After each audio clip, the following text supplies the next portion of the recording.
el capítulo 27, versículo 1, dice la palabra de Dios: cuando se decidió que habíamos de navegar para Italia, entregaron a Pablo y algunos otros presos a un centurión llamado Julio, de la compañía Augusta, y embarcándonos en una nave adramitena que iba a tocar los puertos de Asia, zarpamos, estando con nosotros Aristarco, macedonio de Tesalónica. El capítulo anterior, hermano, había presentado a Pablo ante el rey Festo y Agripa. Pero Pablo, al considerarse un ciudadano romano, él decidió que fuera juzgado delante del César en Roma. Así que ahí emprende ese viaje para estar frente al César, y entonces lo meten con un grupo de presos. Y tenemos que imaginar el ambiente. Esos no eran presos comunes, esos eran grandes delincuentes y homicidas, porque se iban muchos días de viaje rumbo a Roma para ser encarcelados allá.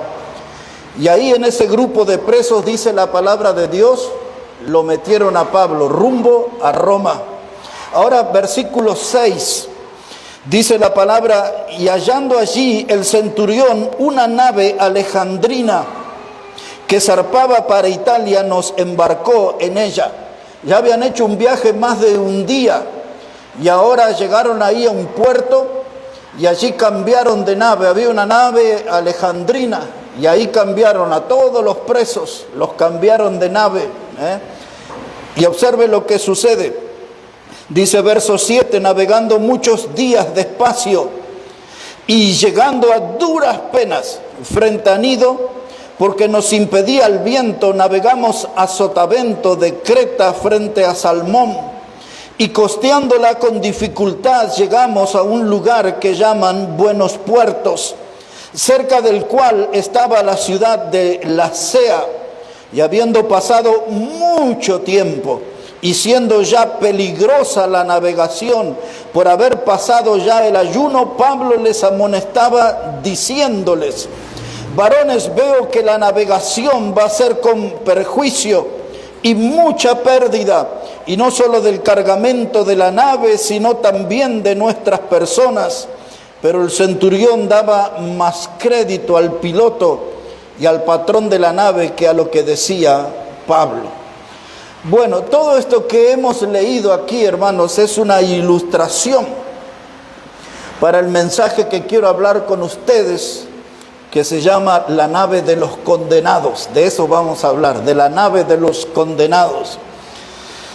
Y este capítulo 27, de hecho, nos sirve como una ilustración para enseñarnos que cuando nosotros tomamos malas decisiones, ponemos a nuestra vida en zona de riesgo.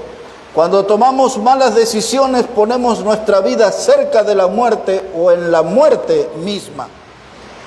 Y aquí había un grupo de personas que tomó malas decisiones. Pablo había recomendado que ese viaje no siguiera adelante. Pablo había recomendado que ese viaje no se debía hacer, que el costo iba a ser altísimo. Pero dice aquí el último texto que leíamos que la gente le dio más importancia al piloto y al patrón de la nave que a Pablo. Y eso nos hace pensar mucho cuando la gente no quiere escuchar la voz de los predicadores, no quiere escuchar el consejo de los predicadores. Y entonces la gente hace lo que quiere y toman decisiones equivocadas, no guiadas por Dios, y ponen a su vida en una zona de riesgo, en peligro de muerte, o llevan su vida hasta la muerte misma. Y ahora vemos aquí que la gente no quería prestarle atención a Pablo, no valorizaban su palabra. El varón de Dios no pudo imponer su criterio de que la navegación iba a ser con riesgos. Hay un mensaje que prediqué hace más de un año en este lugar, se llama llamaba Atrapados por Euroclidón. Ahí yo explico todo este capítulo 27 detalle por detalle, cosa que no voy a hacer en esta noche. Pero en el versículo 13, observe, Hechos 27, Hechos de los Apóstoles 27, versículo 13, dice: y soplando una brisa del sur, pareciéndoles que ya tenían lo que deseaban, levaron anclas e iban costeando Creta. Pero no mucho después dio contra la nave un viento huracanado llamado Euroclidón, y siendo arrebatada la nave y no pudiendo poner proa al viento, nos abandonamos a él y nos dejamos llevar. Ahora Pablo le dijo que no hicieran ese viaje, que no se metieran en el mar, que iba a ser con riesgo para la tripulación y para la embarcación misma. Y de pronto, como no le dieron crédito a la palabra de Pablo, se metieron mar adentro y se encontraron atrapados en medio de un huracán llamado Euroclidón. No pudieron mantener el rumbo de la nave y entonces andaban a la deriva por muchos días. No podían darle rumbo a la nave y ahora estaban sufriendo perjuicios tal como el predicador les había anticipado. Ahora, cuando empiezan a librarse de ese huracán, mire lo que sucede aquí. Dice ahora, versículo 18, dice: pero combatidos por una furiosa tempestad, al siguiente día empezaron a alijar, y al tercer día con nuestras propias manos arrojamos los aparejos de la nave, y no apareciendo ni sol ni estrella por muchos días, y acosados por una tempestad no pequeña, ya habíamos perdido toda esperanza de salvarnos. ¿Qué es lo que les dijo el predicador? No nos metamos mar adentro, hay peligro de perder la embarcación, hay peligro de perder nuestras vidas. No le escucharon al varón de Dios y se toparon con el huracán. Anduvieron a la deriva y cuando parecía que ya iban a conseguir el rumbo, se le apareció una tempestad furiosa. Otro problema más. Luego al final explica una tempestad no pequeña. Primero dice que era furiosa, después no pequeña. Y se quedaron allí a la deriva, dice, y habíamos perdido la esperanza de salvarnos. ¿Qué les dijo el predicador? Hay riesgo de perder la embarcación, hay riesgo de perder nuestras vidas. Y ahí estaban envueltos en ese enorme problema.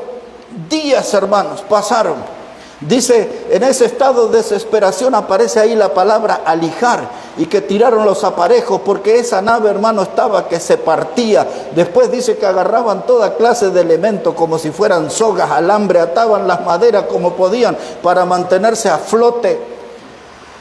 La situación era desesperante. Llegamos al versículo 30. Mire cómo dice Hechos 27:30. Dice, y entonces los marineros procuraron huir de la nave y echando el esquife al mar aparentaban como que querían largar las anclas de proa. Pero Pablo dijo al centurión y a los soldados: si estos no permanecen en la nave, vosotros no podéis salvaros. Ya habían pasado 14 días, hermanos, no habían comido nada en 14 días. Y parecía que estaban ya en una zona segura y los marineros intentaron escaparse, dejar la embarcación. Dice, ahí aparece la palabra esquife. El esquife es un bote ahí de auxilio que llevan, ¿no? Y entonces estaban simulando como que tiraban las anclas, pero estaban tirando el botecito para huir, Y Pablo se da cuenta y le dice, si no permanecemos todos juntos, no vamos a salvarnos.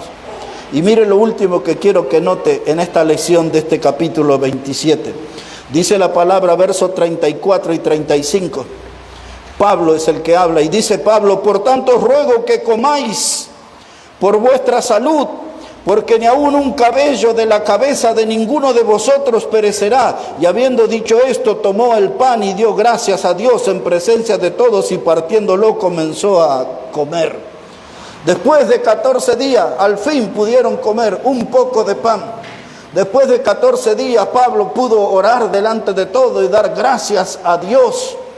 Y ahora el barco llega a un lugar donde habían allí como rocas. Quedó encallado esa embarcación, o lo que quedaba, porque se fue desarmando en el camino. Y mírenlo cómo nos cuenta el versículo 41 y 43. Hechos 27, verso 41 y 43 dice: pero dando en un lugar de 2 aguas, hicieron encallar la nave, y la proa hincada quedó inmóvil, y la popa se abría con la violencia del mar. Y entonces los soldados acordaron matar a los presos para que ninguno se fugase nadando. Pero el centurión, queriendo salvar a Pablo, les impidió este intento y mandó que los que pudiesen nadar se echasen los primeros y saliesen a tierra, y los demás parten tabla, parten cosas de la nave. Y así aconteció que todos se salvaron saliendo a tierra. Ahí está, hermano. De pronto se vieron allí que lo que quedaba del barco quedó encallado, atrapado en 2 corrientes de agua. Y entonces alguien dio la voz, dice: vamos a matar los presos porque se van a escapar los presos. Si estaba el centurión, por lo menos debía haber 100 soldados allá arriba, cuidando todos esos presos peligrosos. Y entre esa clase de presos estaba Pablo. Ahí Pablo. Y entonces alguien dice: vamos a matarlo. Pero el centurión dice: no, yo tengo que salvarle la vida a Pablo. Pablo tiene que llegar vivo a Roma. Ahora Pablo ya sabía, porque el ángel de Dios le había dicho que no se preocupe, porque él iba a estar en Roma e iba a dar testimonio delante del César. Pablo estaba tranquilo. Y allí, hermanos, si usted nota la lectura, dice que los que sabían nadar llegaron nadando a tierra como pudieron. Y los otros agarraron unas tablas y las cosas que flotaban de lo que quedaba del barco, y así llegaron todos a tierra, todos se salvaron.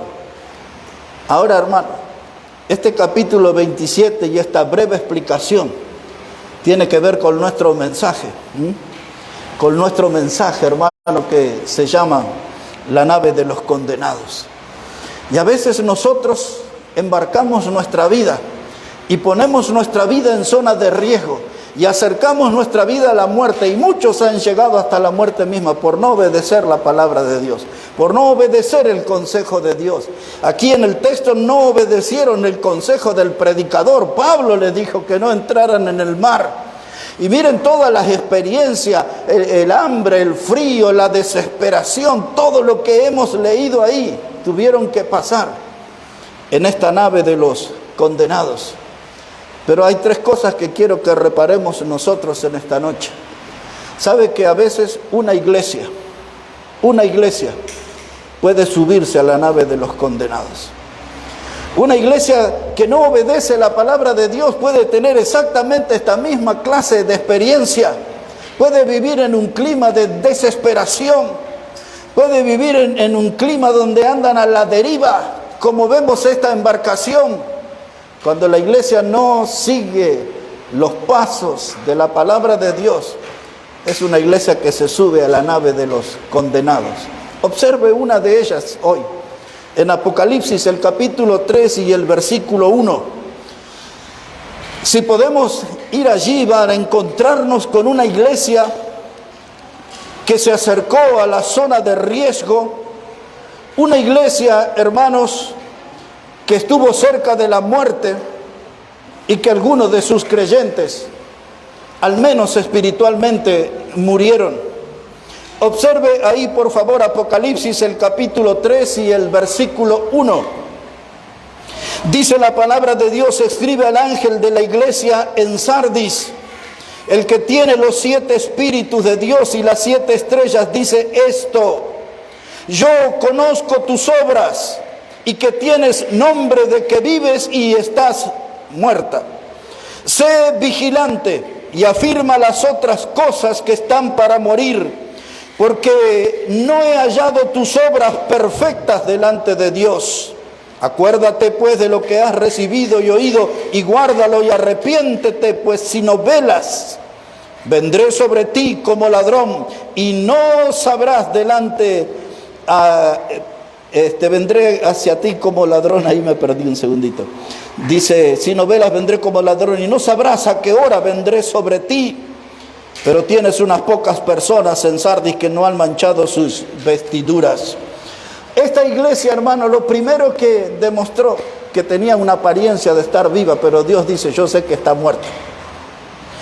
Muchas iglesias dan señales de estar viva, pero en la opinión de Dios están muertas, no tienen vida espiritual. Una iglesia, hermano, que tiene sus reuniones de aniversario, tiene sus reuniones de campamento, tiene sus reuniones de conferencia, tiene actividades con pizza, con café, con tortas, con entretenimientos. Y la gente mira a esa iglesia, las actividades que hace y piensa que está viva, pero Dios que está mirando el corazón de estos están muertos. Y la razón por la que Dios opina que esa iglesia parecía que estaba viva, pero estaba muerta, es porque habían dejado los principios de la palabra de Dios, dejaron de escuchar la voz de Dios en el púlpito, dejaron de escuchar los consejos de la palabra de Dios. Esta iglesia se parece, hermano, a esa gente que estaba en la nave de los condenados. Esta iglesia de Sardis parece que estaba condenada a desaparecer. Todo era apariencia, nada era realidad. Todos parecían ser creyentes, pero en la vida real no tenían ninguna clase de frutos de creyente. Y entonces Dios le da este consejo, vuélvalo a mirar, versículo 2. Dios le dijo, sé vigilante. Y afirma las otras cosas que están para morir. ¿Qué era lo que le faltaba a lo último, hermano? Que cerraran los cultos y dijeran, dice, ya no va a haber más predicación. Iglesias que están en retrocesos. Por ejemplo, iglesias que nosotros tenemos 3 reuniones en la semana. Y si alguien dijera, hermanos, por tal o cual razón, ¿qué le parece si dejamos de hacer reuniones los jueves? Y algunos dirán, bueno, es que no somos muchos los jueves, entonces sí, dejemos de hacer los jueves. Pero no va a pasar mucho tiempo que alguien va a decir, ¿y qué tal si dejamos de hacer reuniones los sábados? Y algunos dicen, la verdad que me cuesta llegar, y aparecen los argumentos y dicen, ya no vamos a hacer reunión los sábados, nos quedamos con los domingos. Y nos entramos en ese molde de creyente dominguero hasta que algunos dicen, hermano, ¿qué tal si en vez de hacer 4 domingos al mes, hacemos 3 domingos reunión? Y alguno va a decir, sí, porque yo voy a ahorrar en el viaje, el tiempo, así. ¿Sabe qué, hermanos? Hay más de 5.000 iglesias al año que se cierran en el mundo. Las estadísticas hablan de más de 5.000 iglesias. Y la razón es porque no hay predicación en los púlpitos. Y si no hay predicación, si no hay enseñanza bíblica, no puede haber vida espiritual en la iglesia. Porque desde el púlpito se instruye al pueblo, desde el púlpito se guía al pueblo. Donde está el varón de Dios que tiene que orientar a su gente. Y esta iglesia, hermano, le estaban quedando pocas cosas. Los asistentes ya no eran fieles en Sardis. La gente que ofrendaba seguramente ya no era fiel. Los que cantaban ya no lo hacían con gozo. Lo único que le estaba quedando era un poco de predicación. Entonces Dios les habla y le dice, afirma las cosas que están para morir. Cuida que no se deje de predicar, porque si se termina la predicación, se termina la vida de la iglesia. Y ahora Dios vuelve a decir, para que noten que no estoy equivocado en la observación. Otra vez ponga la mirada en el versículo 3.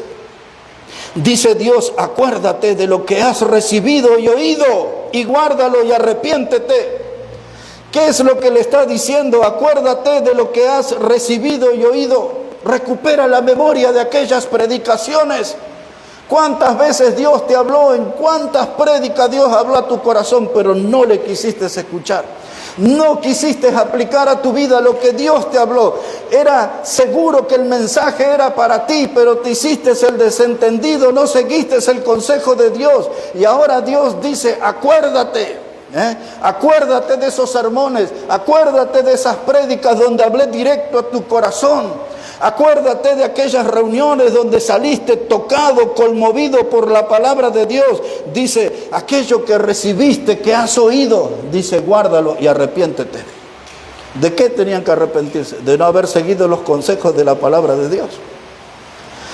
Y ahora Dios dice a esta iglesia que estaba subido en la nave de los condenados, estaban casi condenados a morir en zona de riesgo. Dios dice, hay algo bueno allá adentro todavía, que hay algunos que no han manchado sus vestiduras. Quizás sean 2, 3, no sé, ¿Cuántos serán? Hay un puñadito de hombres y de mujeres que no mancharon sus vestiduras, que cuando vino el pecado le hicieron frente, le pusieron resistencia, no se dejaron llevar, se mantuvieron firmes, permanecieron con los ojos puestos en Jesús, no se desanimaron. Hay algunos que lo que la Biblia le llama el remanente fiel, eso, no mancharon sus vestiduras, no se desanimaron por la tibieza de otros hermanos, no se desanimaron por la inconstancia de otros hermanos, esos estaban bien comprometidos con el Señor, no mancharon sus vestiduras. Y hermano, pero si hay un puñado así, ¿cuánto tiempo van a resistir? ¿Cuánto tiempo van a resistir? Hermanos, hay iglesias que a veces se suben a la nave de los condenados. Iglesias que entran en una zona de riesgo. Se empieza a apagar la predicación, no le dan atención a la predicación, no siguen los consejos de la predicación, no toman en serio la palabra de Dios, no toman con seriedad el camino del Señor. Lo que recibieron no lo atesoran, lo dejan pasar. Y entonces están ahí como en la nave de los condenados. Una iglesia. Pero en segundo lugar, quiero decirles que hay cristianos individuales que se suben a la nave de los condenados. De acuerdo a lo que leímos en Hechos 27, estamos usando esa figura a modo de ilustración. La nave de los condenados es un grupo de personas que se metió en el mar y arriesgaron su vida no escuchando al varón de Dios. Pasaron 1000 problemas, vivieron momentos de dramatismo, 14 días sin comer, un bocado de pan siquiera, nada, sufriendo, atando tablas para tratar de mantenerse a flote en el mar. Unos terminaron nadando para llegar a tierra, otros aferrados a tabla. Todo eso podría haber sido evitado si lo escuchaban al varón de Dios que le dijo que no entraran al mar. Y cuando la iglesia, hermano, entra en ese clima así, es porque no escuchan la predicación, no escuchan la Biblia. Y también un cristiano en forma individual puede subirse a esa nave de los condenados. Ve algunos ejemplos. El primero de ellos en segunda de Timoteo, capítulo 4. Segunda carta de Pablo a Timoteo, capítulo 4. Observe lo que dice la Biblia, versículo 10. Segunda carta de Pablo a Timoteo, capítulo 4, versículo 10. Dice Pablo aquí, dice, porque Demas me ha desamparado amando este mundo y se ha ido a Tesalónica, Crescente fue a Galacia y Tito a Dalmacia. Aquí la Biblia habla de un predicador, se llamaba Demas. No habla mucho la Biblia de él, pero yo puedo asegurarle que era un predicador de los buenos. Alguien pregunta, ¿cómo sabe eso? Porque era del equipo del apóstol Pablo. Predicaba junto con el apóstol Pablo. En la carta de Filemón y en la carta a los Colosenses, él es mencionado, es nombrado, era un predicador de la palabra de Dios. Pero de pronto nos enteramos de esta mala noticia. Dice Pablo, Demas me ha abandonado amando este mundo. Es decir, que la mundanalidad le atrajo con su imán. Dejó los púlpitos para irse al mundo. Dejó la casa de Dios para irse al mundo. Dejó la comunión con los hermanos, la obra misionera para irse al mundo. La pregunta que nos hacemos es, ¿cuáles fueron las luces que sedujeron a Demas a abandonar el camino del Señor? Porque no supimos más nada de él. Este se subió a la nave de los condenados, se perdió en las tinieblas, se perdió en el mundo. Un gran predicador, un valioso predicador. Alguna carnada el diablo utilizó para pescarlo y meterlo en las tinieblas. Y si eso le pasó a Demas, también nos puede pasar a nosotros. El diablo tiene un gran poder de seducción. El diablo tiene una amplia variedad de carnadas para pescarnos a nosotros y sacarnos del camino del Señor y meternos en el mundo. Muchos son los que caen en la trampa del diablo. Todos debemos estar atentos. La Biblia dice, aquel que está firme, mire que no caiga. Porque Demas era uno de los buenos y no hay ninguna duda acerca de eso. Hay personas que saben, hermanos, que no están caminando bien con el Señor y se lamentan. Ay, que no ando bien, ay, que estoy débil, que estoy flojo en mi vida espiritual. y lloran y lloran y lloran, pero nunca corrigen, nunca cambian. Si sabe que su alma está mal, si sabe que su vida espiritual está mal, ¿por qué no corrige? No soluciona nada lamentándose y contándole a todo que está mal. Tiene que empezar a hacer las cosas bien. De una vez, como se dice en Bolivia, de una vez, hermano, decidirse y empezar a hacer las cosas bien. Porque el diablo anda entreteniendo a muchos cristianos. El diablo sabe cómo darle unas golosinas, caramelitos dulces como los que usan en sus festividades de Halloween, que andan muchos cristianos ahí repartiéndose dulces. El diablo tiene sus golosinas, tiene sus patillitas mentoladas fabricadas en el mismo infierno para hacerle sentir a los cristianos ese poder de seducción. Y el diablo los arrastra y los mete en las tinieblas. El resultado, hermano, de esa obra del diablo es la vida inestable de los cristianos. Hermano, nadie decide, desde hoy voy a ser inestable. No, es un trabajo lento que el diablo empieza a hacer. El cristiano comienza a bajar su guardia, comienza a distraerse. La Biblia dice que el diablo es un león rugiente. La Biblia dice que él es nuestro adversario. El diablo no sabe lo que son gestos de cariño. El diablo no sabe lo que son mimos. El diablo no sabe lo que es buen trato. La Biblia dice, él es nuestro adversario. No busque hacer amistad con él. Cuando Eva intentó hacer amistad y le prestó el oído a la serpiente, ya sabemos en qué terminó. Todo aquello fue un drama. Y cada vez, hermano, que el diablo viene a mí, la Biblia dice, él es un león rugiente y anda buscando a quien devorar. Es decir, que él es un buscador de víctimas y nuestros nombres están en su lista. Él quiere sacarnos del camino del Señor, quiere alejarnos de la fe, quiere alejarnos de la comunión con los hermanos. Él quiere que perdamos el interés por la Biblia. Él quiere que abandonemos definitivamente la oración. Él quiere que nuestro testimonio, la obra que Cristo hizo en nosotros, sea manchada para que nadie ya crea en ella. Es nuestro adversario. Hay que mirarlo como tal. Y ahora, hermanos, cuando yo estoy en esa lucha y caigo y me levanto y me vuelvo a caer y tropiezo y toda esa situación que nos toca vivir a la mayoría de los cristianos, tenemos que recuperar la memoria y recordar de dónde nos sacó el Señor. Quiero ayudarle con un pasaje que está en Efesios capítulo 2 y versículo 1. Si podemos ir ahí un momento, la carta a los Efesios capítulo 2 y el versículo 1. Mire cómo dice ahí la palabra de Dios, Efesios capítulo 2 y versículo 1. ¿Ya lo encontró ahí? Mire cómo dice la palabra.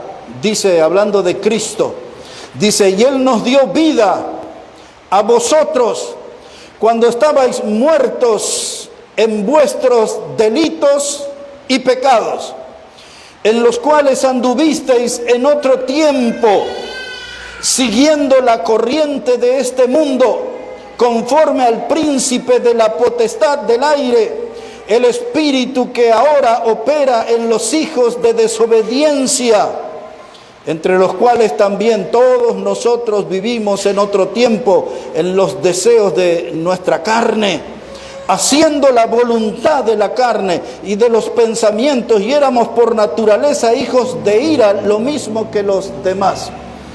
¿Qué es todo esto que hemos leído? Es lo que Pablo quiere, que recuperemos la memoria para ponernos bien delante de Dios. Y el recuerdo primero que él nos da en el versículo 1, dice que Cristo nos dio vida cuando estábamos muertos en delitos y pecados. Es decir, cuando estábamos sepultados debajo toda esa basura del pecado, cuando estábamos atrapados en la inmundicia del pecado, cuando todos nosotros lucíamos un frondoso prontuario. La Biblia dice delitos y pecados. No es como dicen los predicadores modernos que hablan de nuestras debilidades, nuestros defectos, nuestras flaquezas. No, la Biblia dice son delitos y pecados.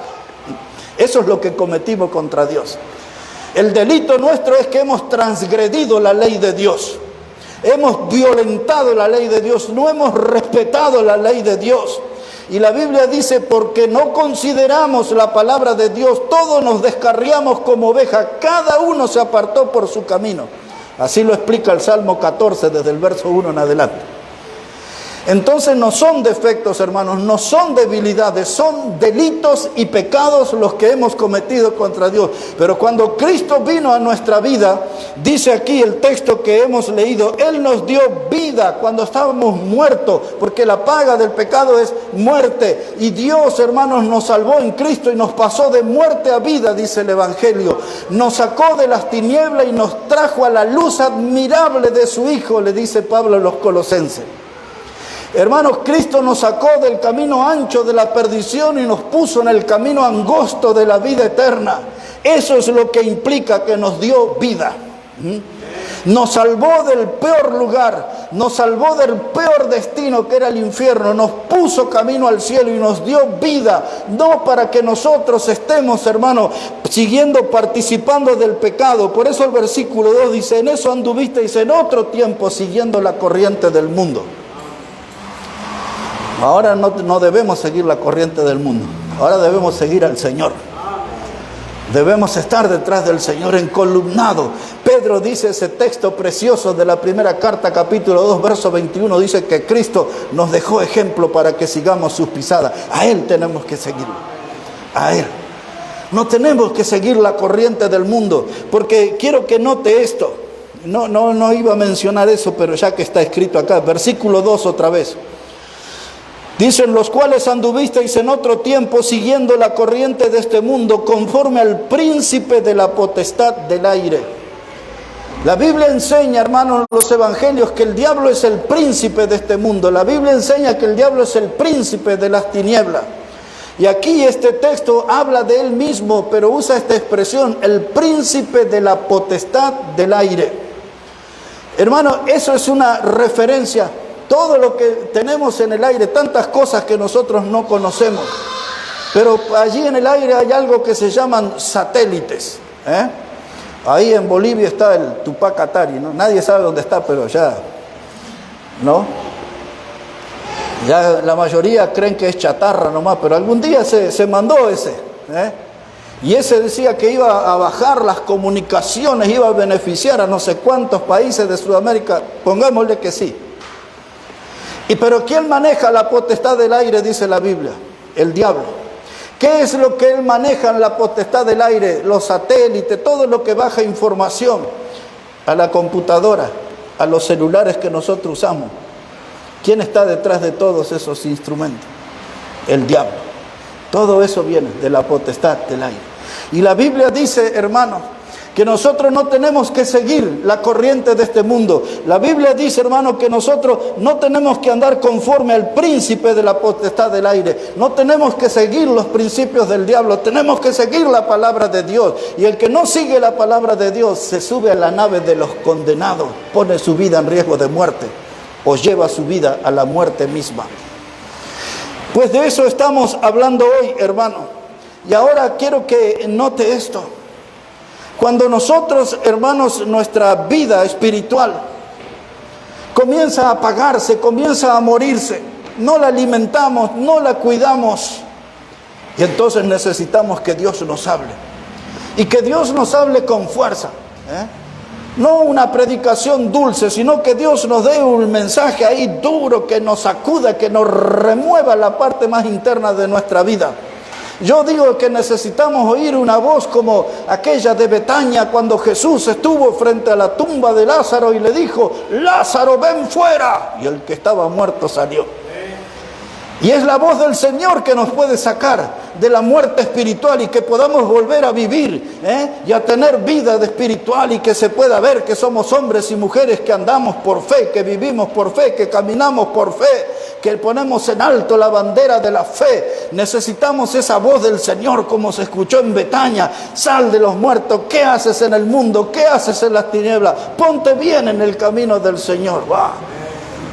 Y uno dice, ¿cuántas veces Dios nos ha hablado así acá? Y yo no lo quise escuchar. Y ahora me quejo de las cosas que me pasan. Me quejo que me faltan bendiciones. A veces hago una mueca y digo, no sé qué estará pasando, que no me siento bien. No tengo buen ánimo. No sé qué me estará pasando, no estoy muy motivado. no sé qué me está pasando y estoy buscando ahí argumentos de que algún hermano se portó mal o aquel no anda bien o este o el otro y busco esas excusas para justificar mi alejamiento de la casa de Dios. No, necesito que el Señor me hable, que el Señor me hable con fuerza. Hay algunos hermanos que andan allí en las cosas del mundo y están muertos espiritualmente. Pueden estar todos los domingos en los cultos, en este culto, en otros cultos, pueden estar, pero están espiritualmente muertos, están sin vida espiritual. Porque algunos tuvieron la picardía de irse un poquito al mundo y después le costó volver, o no han vuelto de verdad. A veces sus cuerpos están en la casa del Señor, pero su mente y su corazón están en otros lugares. Había uno, cuenta la Biblia, en los días del profeta Eliseo. Había ahí como un seminario, era un seminario para los hijos de los profetas. Eliseo era el que enseñaba allí y entonces un día entre los estudiantes decidieron hacer una comida. Y uno se quiso hacer el Masterchef, no sé qué, pero se fue al campo, dice, al monte, y encontró allá unas calabazas, y él quiso hacer un guiso. Algunas Biblias dice potaje, hizo ahí un guiso, un potaje, y empezó a meter las cosas en la olla y a revolver y a darse de gran cocinero, hasta que llegó el momento y alguien gritó, dice, hay muerte en esta olla. No coman, hay muerte en esta olla. Y entonces vino Eliseo, el varón de Dios, y efectivamente esas calabazas, esos no eran para comer, se había envenenado la comida. Y allí se tiró un poco de harina al predicador.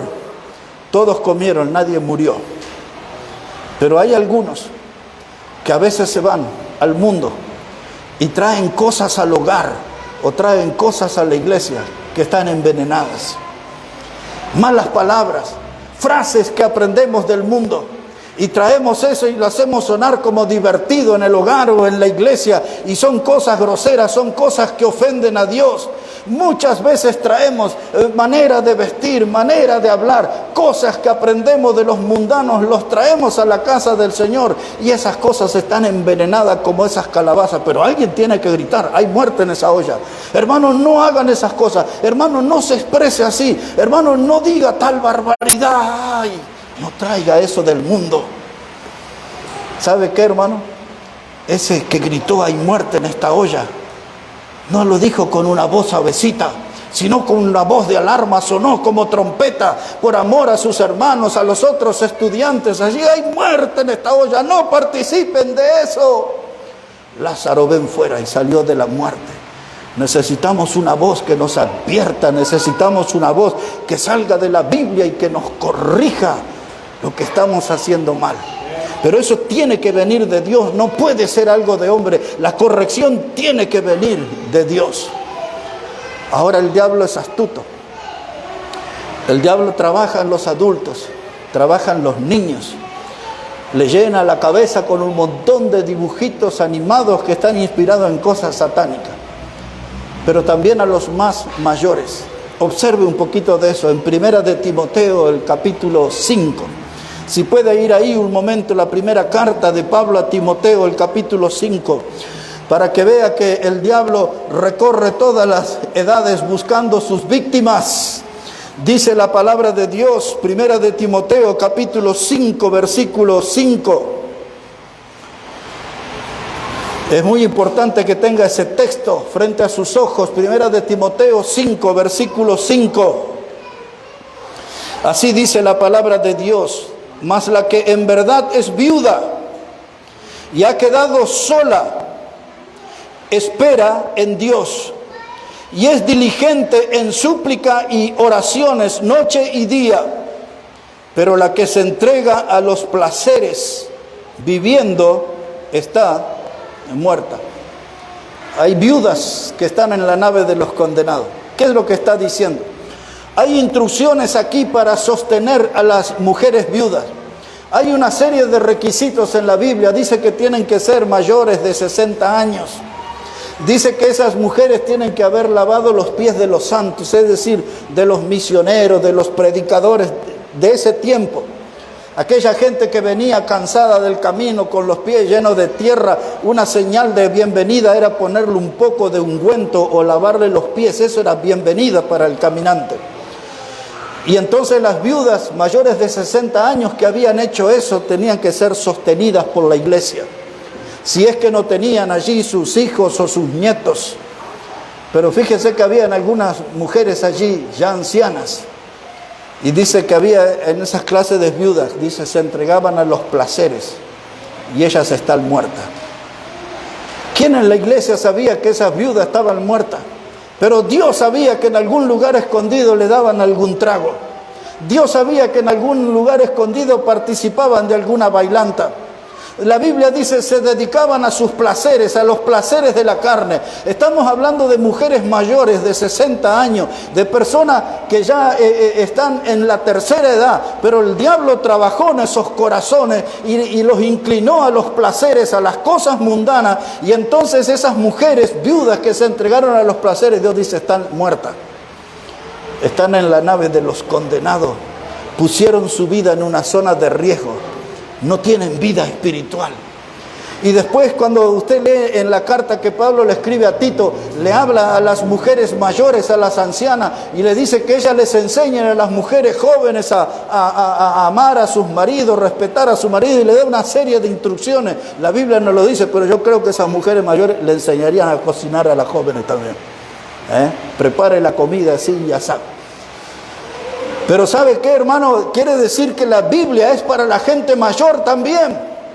Y la gente mayor tiene que escuchar la palabra y obedecer la palabra, porque cuando ellas se entregan a los placeres, llevan su vida en una zona de riesgo, la ponen al borde de la muerte o la llevan a la muerte. Dios dice, se entregan a los placeres, pero están muertas.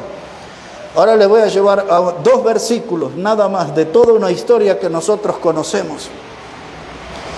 En Lucas capítulo 15, si puede ir hasta ahí, por favor. El Evangelio de Lucas, el capítulo 15. Ese capítulo nos habla de 3 cosas perdidas. Primero nos habla de una oveja perdida, después nos habla de una oveja perdida, y en tercer lugar nos habla de un hijo perdido. Es la historia que desde el versículo 11 en adelante conocemos como la del hijo pródigo. ¿Recuerdan esa historia? Si no, les digo 2 o 3 cosas importantes de ella.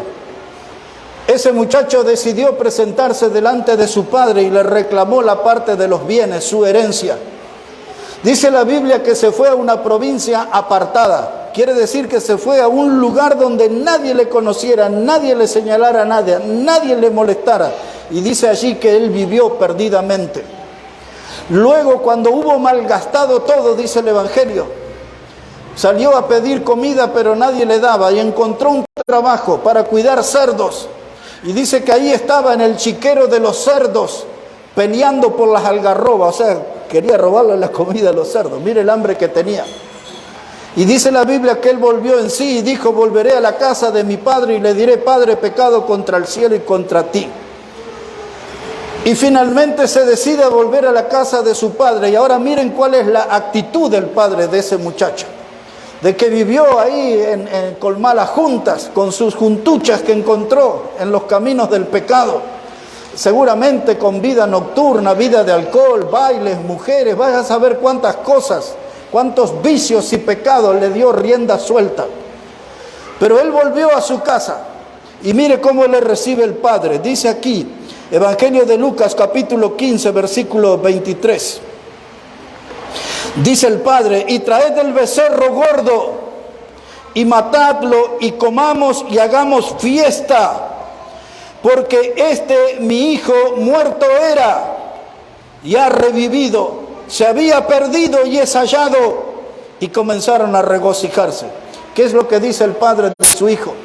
Vamos a hacer una fiesta, la vaca más gorda, la más linda de todo, vamos a matar. Tremendo asado vamos a hacer, todos estamos contentos porque mi hijo que estaba muerto ha revivido. Esta historia que vemos es un reflejo de un cristiano y la casa de Dios. Cuando nos alejamos de la casa de bendición, del camino de bendición, Cuando nos alejamos de la casa de nuestro Padre Celestial y vamos por los rumbos del pecado, nos lastimamos inútilmente, andamos malheridos, desangrándonos por la vida porque el diablo vuelve a maltratarnos. Hasta que después de un tiempo decidimos volver a la iglesia, decidimos volver a la comunión, decidimos volver a tomar en serio el camino del Señor. Pero mire cuántos golpes innecesarios en la vida de este muchacho. Llegó a vivir con los chanchos, comer la comida de los chanchos, cayó en lo más bajo, en lo más inmundo.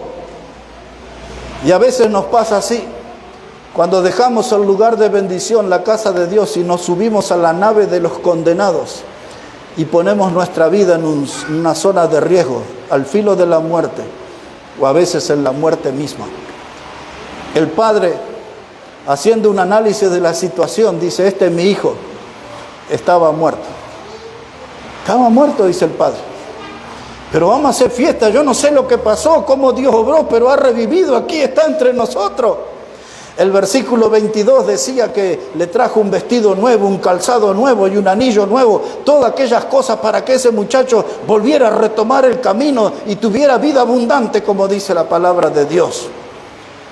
Pero ve que a veces, cuando nos alejamos del lugar de bendición, para Dios estamos muertos espiritualmente.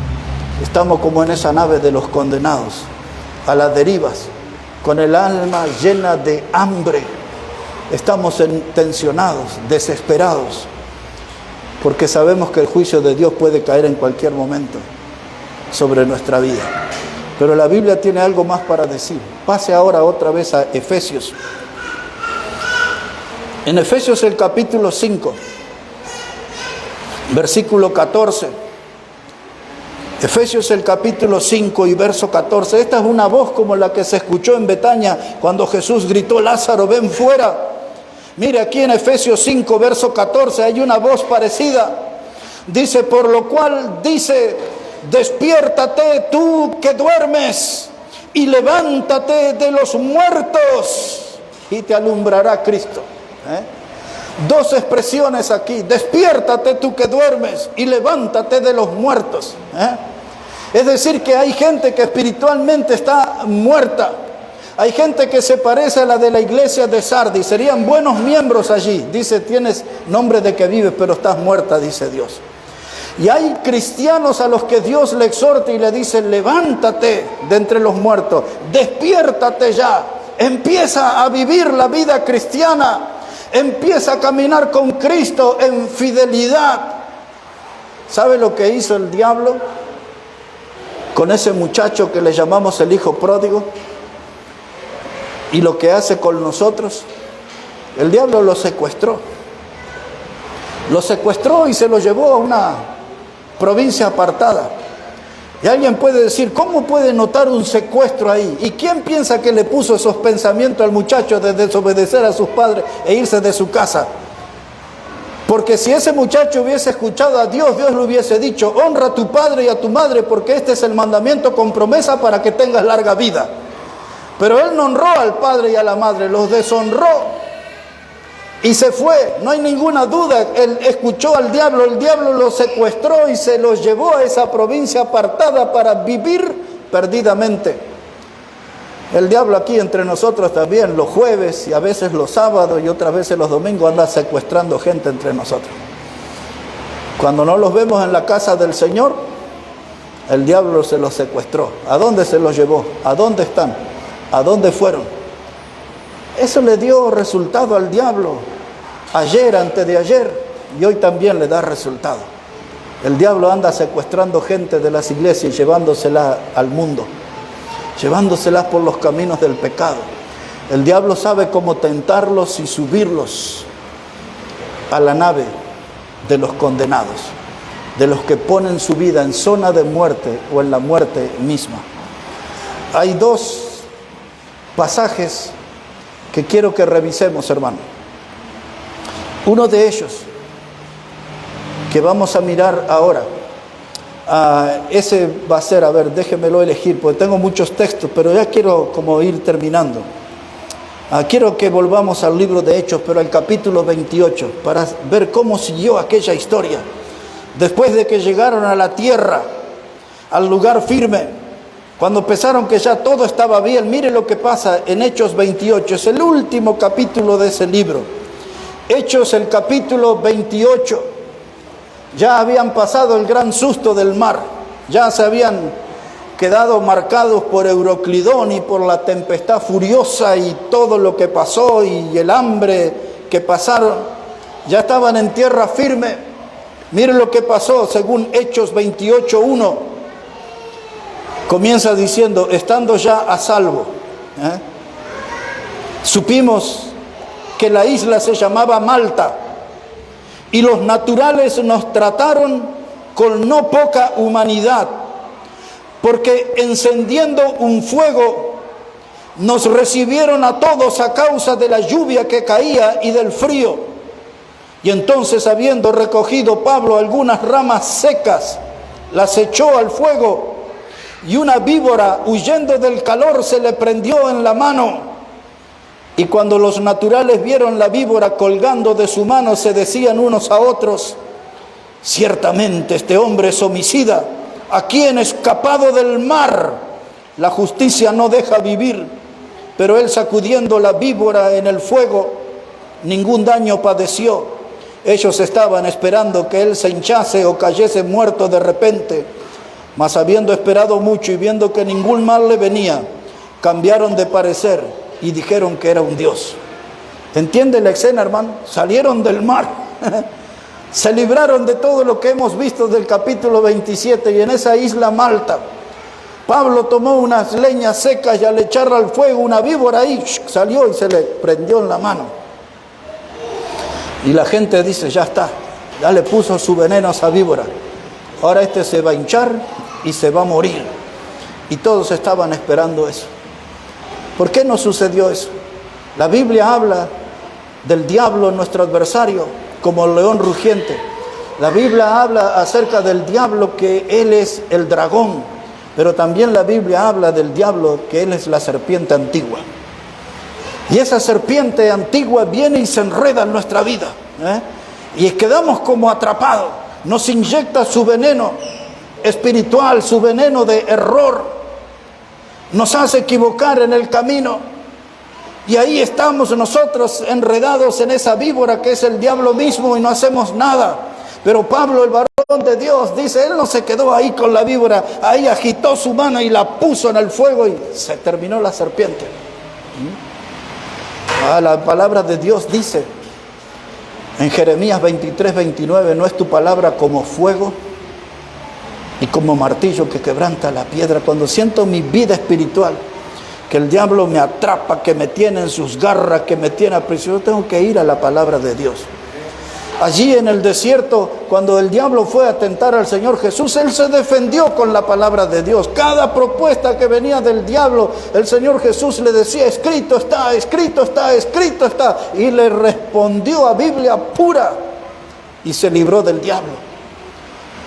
Si yo siento que estoy en la nave de los condenados, que mi vida está en una zona de riesgo, voy a tener que venir a Dios. Y que el fuego de la palabra de Dios ahuyente el diablo de mi vida. Y que yo pueda tener una vida triunfante, una vida cristiana de verdad. No una vida fingida, sino que pueda ser un cristiano verdadero. Hermanos, en el día que vivimos no es fácil ser un cristiano verdadero. Son muchas las luchas, son duras las batallas, pero con la ayuda de Dios todo es posible. Con la ayuda de Dios podemos ser más que vencedores por medio de aquel que nos amó. Pero hay algunos que se parecen a un hombre de Dios que se llamaba Lot. ¿Recuerda ese nombre? Lot. La Biblia dice que era el sobrino de Abraham.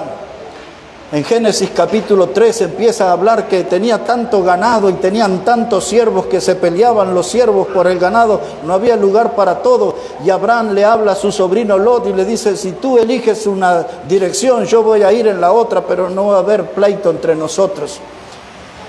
Y Lot vio el negocio. Y dice la Biblia que él fue poniendo sus tiendas hasta Sodoma y Gomorra. Eso no fue una decisión espiritual. Él miró la situación con sus ojos de peso. Allá, mire, hay agua, allá hay pasto, allá está mi ganado, allá voy a hacer mucho más plata. Y de pronto se encontró a las puertas de Sodoma y Gomorra. Y era tanto el pecado y tanta la maldad que había, que Dios decidió terminar con esas ciudades enviando un juicio de fuego y azufre. Pero por amor a Abraham y a Lot, Dios envió ángeles para que lo sacaran de ahí. Y usted, cuando lee esa parte de la historia, ya en el capítulo 19 ahora, los ángeles lo veían a Lot que daba vuelta, no quería dejar la ciudad de Sodoma y Gomorra, no quería dejar el pecado, estaba atrapado ahí. Y los ángeles le hablaron duro a Lot y le dijeron: Lot, corre por tu vida, corre al monte. Así le hablaron. Y como dice que los yernos de él se reían porque no creían en él, o sea que habían perdido el respeto por él. Ya no lo veían como un hombre serio. Y ahora los ángeles tuvieron que tomarlo a la fuerza y lo sacaron de la ciudad. Y Dios les había dicho: no miren hacia atrás. Pero la mujer de Lot desobedeció y se transformó en una estatua de sal. ¿Recuerdan eso, no? Y Lot, el que tenía todo, una enorme fortuna, terminó viviendo en una cueva. Así dice la Biblia, en un lugar que se llamaba Zoar.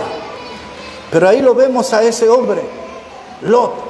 Ese hombre estaba su vida en zona de riesgo, había puesto su vida al límite de la muerte, no quería cambiar su camino, quería pecar, quería seguir en ese ambiente pecaminoso de Sodoma y Gomorra. Y cuántas veces, hermanos, Dios nos quiere sacar de esos sitios de perdición. Cada uno de nosotros tenemos ciertas amistades, ciertos conocidos que nos invitan a veces a cosas o actividades que no honran a Dios. Y tenemos que ser sabios y tenemos que ser firmes y tenemos que entender que si yo voy a ir con mi vida a esos lugares, la voy a poner en una zona de riesgo. Puedo estar subiéndome a la nave de los condenados. Una iglesia como Sardi se subió a la nave de los condenados.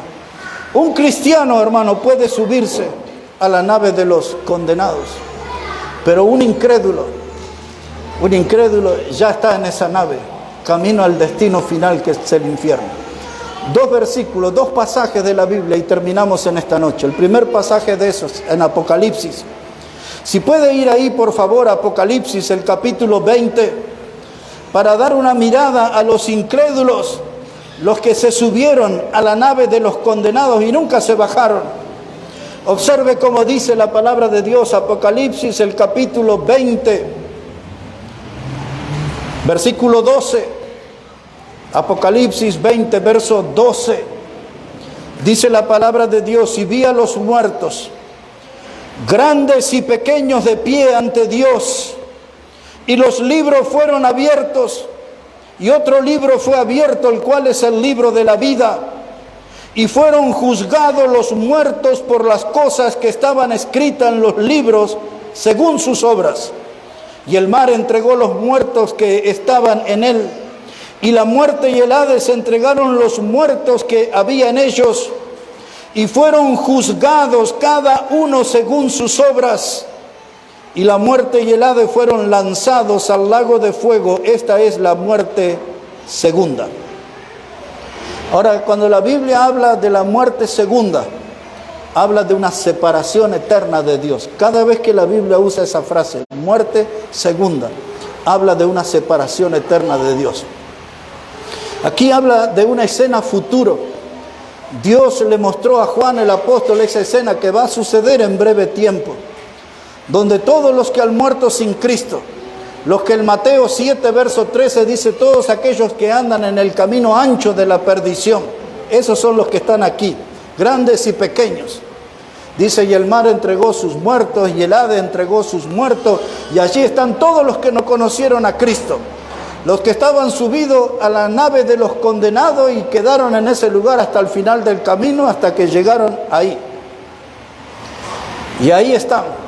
En el camino escucharon alguna predicación, algo de Dios oyeron, pero nunca cambiaron, nunca le dieron atención. Dice la Biblia en el libro de Proverbios 14:12 que hay caminos que al hombre le parece derecho, pero su fin es un camino de muerte.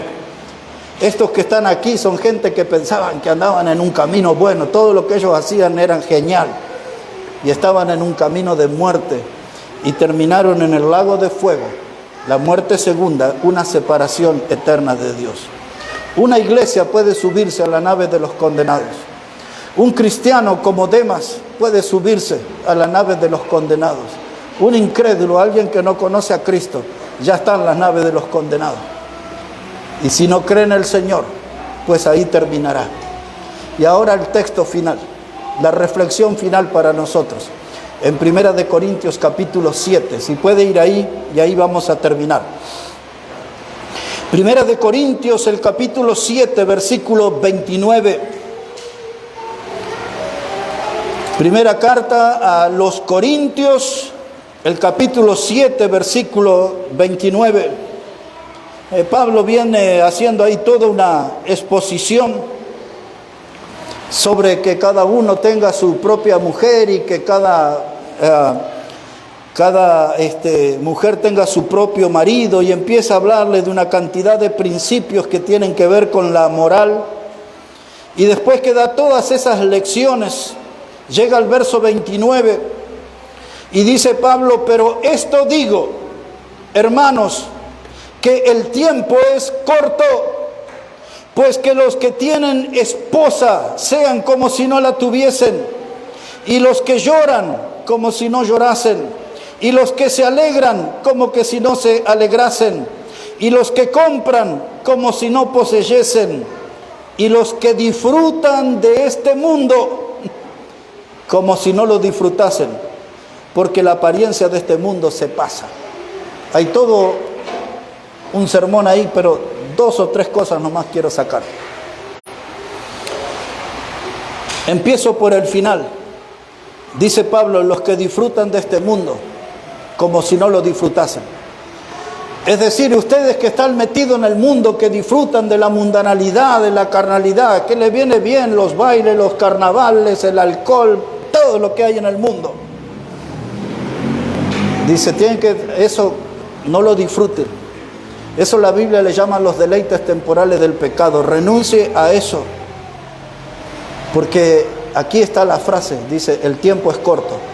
Esa frase usted la pudo ver ahí en el versículo 29 que leímos. Dice, pero esto digo, hermanos, que el tiempo es corto.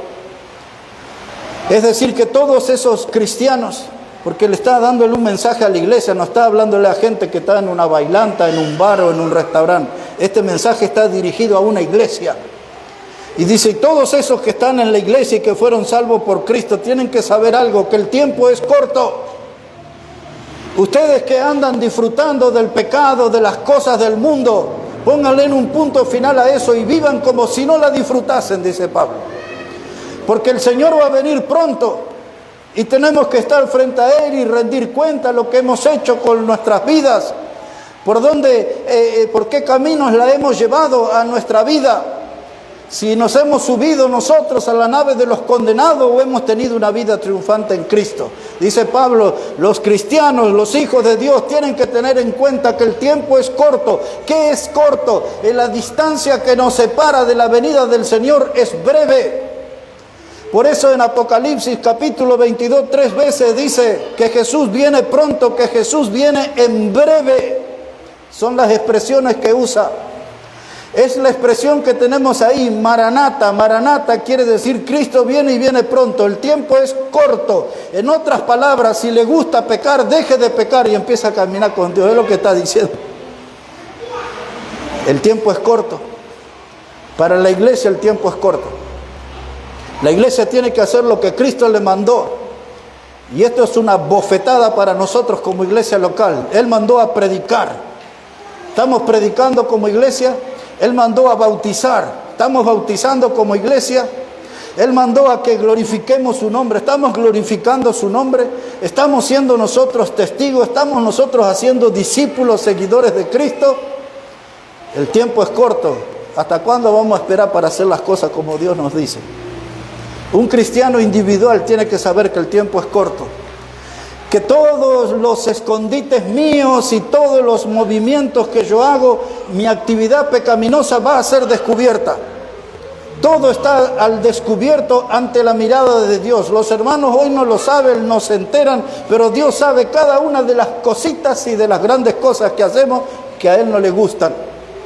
El tiempo es corto, ¿para qué? Para que nosotros corrijamos y vengamos a la santidad y nos pongamos bien con el Señor. Que dejemos de darle tanta rienda suelta a nuestra carne y que empecemos a vivir una vida espiritual, una vida triunfante, una vida con Cristo, donde la presencia de Cristo se pueda notar en nosotros. Recordemos, el tiempo es corto, el cambio hay que hacerlo ya. No es algo que yo tengo que pensar, es algo que tengo que hacer, porque el tiempo es corto. Y el incrédulo, aquel que no conoce a Cristo, él necesita enterarse que el tiempo es corto, y si no cree en Cristo, seguirá a bordo de la nave de los condenados y terminará en ese trono blanco que hemos leído de Apocalipsis, y experimentará la separación eterna de Dios, la muerte segunda. El incrédulo necesita saber eso, necesita enterarse de eso. Los diarios no publican eso. La iglesia debe hacer eso. La iglesia debe anunciar. Es lo que en la Biblia se llama amonestar.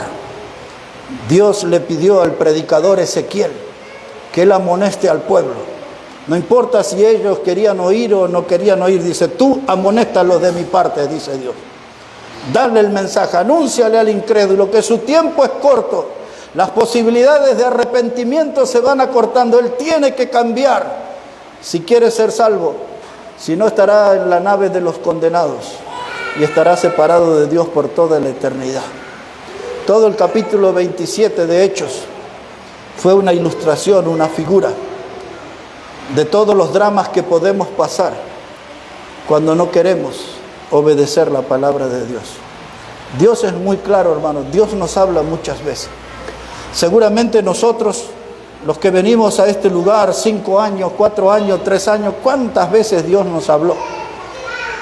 ¿Cuántas veces nos fuimos de este lugar tocado? Ese mensaje me llegó, ese mensaje era para mí, ese mensaje era una señal de necesidad de cambios en mi vida para andar mejor con Dios. Pero llegué a mi casa y ya me olvidé, me concentré en la comida, en la televisión, en la siesta, y ya me olvidé lo que Dios me habló en su casa. Hermano, cuando Dios nos habló, tenemos que obedecer y tenemos que corregir. Esa es una gran demostración del amor de Dios, que Él nos habla, Él nos amonesta. No porque no tiene otra cosa que hacer y quiere hacernos sentir mal, sino para darnos la oportunidad de corregir y tener una vida abundante y hacer su voluntad. Y en la voluntad, hermano, nosotros somos bienaventurados. Somos más que felices cuando hacemos la voluntad de Dios. La nave de los condenados es todo un tema que nos invita hoy a pensar. ¿Dónde va nuestra iglesia? ¿Dónde va mi vida cristiana? La nave de los condenados es el mensaje que nos hace recordar que el tiempo es corto para los que no conocen a Cristo y las llamas del infierno ya los están por devorar. Vamos a hablar con Dios. Hablemos con el Señor en esta noche. Padre Celestial, queremos darte gracias en esta noche por tu palabra y porque ella nos pone, Señor, en el punto de que necesitamos tomar una decisión como congregación, como cristianos individuales. No podemos estar en esa nave de los condenados, poniendo nuestra vida en riesgo al filo de la muerte. Necesitamos ponerla en tus manos para que se transforme en un instrumento de honra y de gloria para ti, Señor. Y oramos esta noche para que tu palabra pueda llegar a cada vida, que pueda tocar cada uno de nuestros corazones. Todos necesitamos cambiar, Señor. Todos necesitamos mejorar nuestro andar en Cristo. Todos necesitamos movernos con más firmeza en tus caminos. Y por eso, Dios, pedimos que tu palabra hoy nos agite, nos sacuda y que nos ayude a cambiar, Señor, para que tu nombre sea honrado y sea glorificado. Si hay alguien aquí en esta noche, Padre, que aún no conoce a Jesús como el Salvador, que tú puedas estar obrando ahí en su vida y pueda reconocer una condición de pecador y pueda reconocer a Jesús como el Salvador, para que puedan tener esa certeza de la vida eterna. Si alguien hoy no te conoce, Padre, aquí, que tu gracia salvadora pueda alcanzarlo y hacerlo heredero de la vida eterna en Cristo Jesús. En su nombre oramos. Amén y amén. Amén.